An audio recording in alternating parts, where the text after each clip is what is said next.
Before you get access to the nuclear codes, don't you think maybe you should have to do at least one push-up? The presidential fitness test used to be for kids, but hear me out. If you're running the country, maybe you should prove you can run it all. I'm not asking for abs, I'm just asking for stairs without an aneurysm. From Teddy Roosevelt shadowboxing the White House to modern leaders with 5 a.m. routines, history shows something wild. People who move their bodies tend to make better decisions. So today we're asking the real question, should leadership come with a compulsory fitness routine?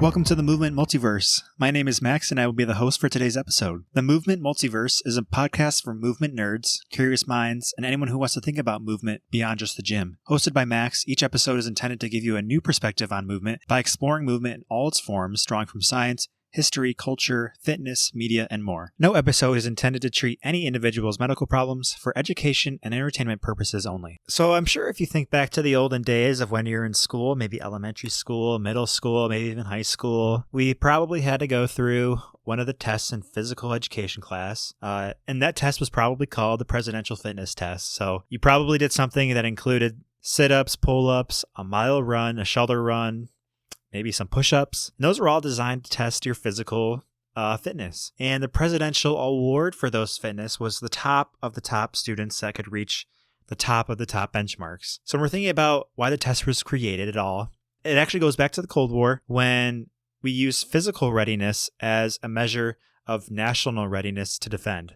So you can think back to presidents like JFK or Eisenhower, who at the time were struggling with the idea that the national population of the United States probably or maybe wasn't ready physically to take on a new big threat. So it kind of gives into this idea that leaders are strong, leaders are physical, and that physical fitness plays into how leaders lead. So that's kind of what we're going to talk about today, is how physical fitness within the presidency or maybe outside the presidency for any sort of leader, whether it be business or social or any other type of leader, can benefit from physicality. So if you think of some of the very popular CEOs or influential leaders, it's very likely that a high percentage of them have a physical fitness routine. So if we think of people like Mark Zuckerberg, Oprah, Robert Herjavec from Shark Tank, Jeff Bezos, they all have well-documented fitness routines that they often do very early in the morning, that they do very often throughout the week, so maybe 4 to 5 times throughout the week. And it usually involves some sort of combination of strength training, cardio, maybe something like jujitsu, boxing.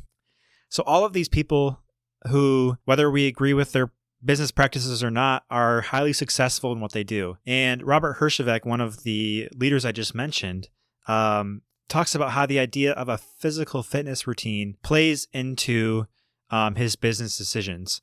So one of the things he says is choosing physical challenges makes circumstances later throughout the day much easier.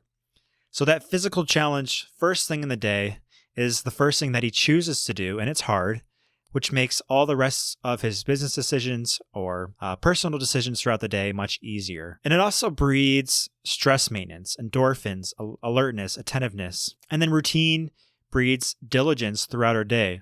So on top of all the other qualities that make a great leader, physicality can accelerate or facilitate or push those qualities even further, making a good leader a great leader. So we mentioned some of the things that physicality or physical fitness plays into as a leader.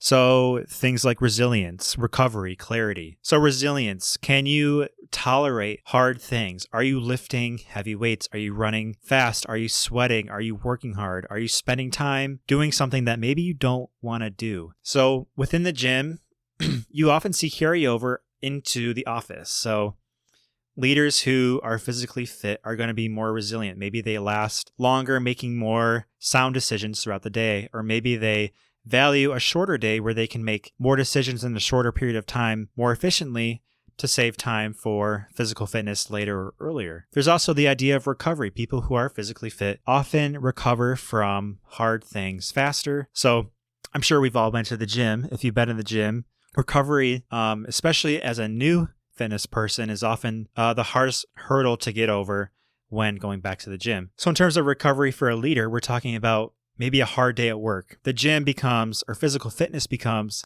the way to recover and relieve stress, or increase endorphins, or clear your head, or think about a decision you made, or maybe a decision you have to make.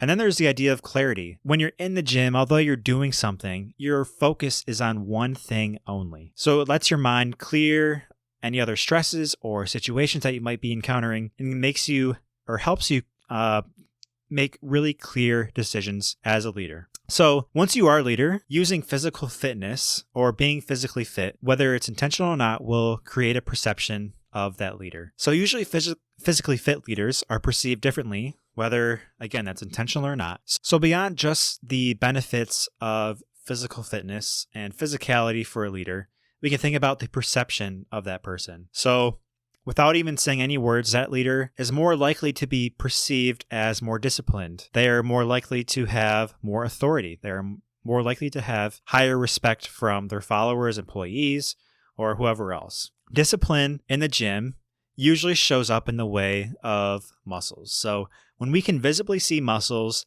on a leader, we think they have some layer or some amount of discipline higher than somebody else. And when we think of authority, that ties into the idea of discipline and respect.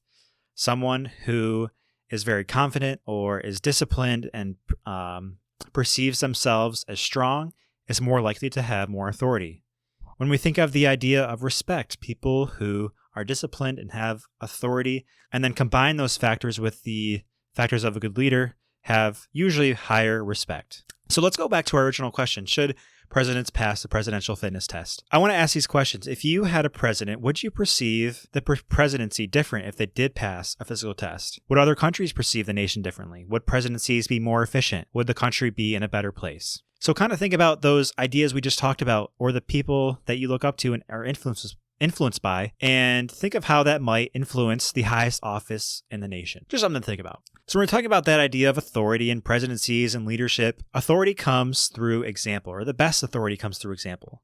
So showing discipline rather than forcing it, or providing opportunities for followers to reach their goals and needs, and then opportunities for followers to establish their toolbox for physical fitness. So not just being the person that's physically fit, but giving that education or the opportunities that you've had to the people who want to aspire to you or to their own goals. And being physically fit as a leader seeps into every other lifestyle choice that they or you make. So things like sleep, nutrition, recovery, planning, intentionality. So when we make time, even though we're often not motivated to go to the gym or be physically fit, we have to carve out a routine, and that usually involves making a more robust sleep schedule. It means being more intentional with our nutrition, so eating more whole foods, planning our meals, or being more intentional with when we eat. It's also about recovery. We are more apt to recover better, not just from physical stuff, but from mental challenges throughout the day. And then there's planning. You have to plan your day out if you need to be physical, especially when we get busy.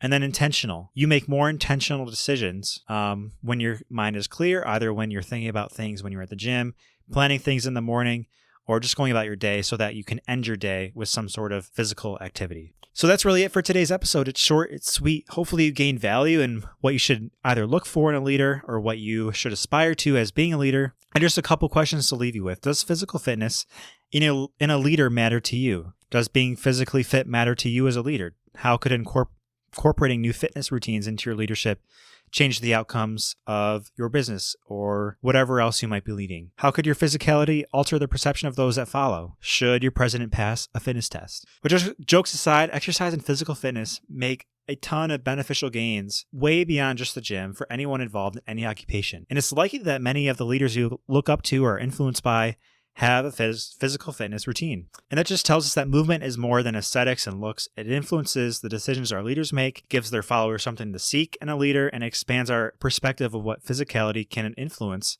whether it's visible or not. So if you enjoyed this episode, leave a comment on any value gained or any ideas you might have for future episodes, and listen to any of our other podcasts to learn about movement through a fresh lens. Thank you for listening.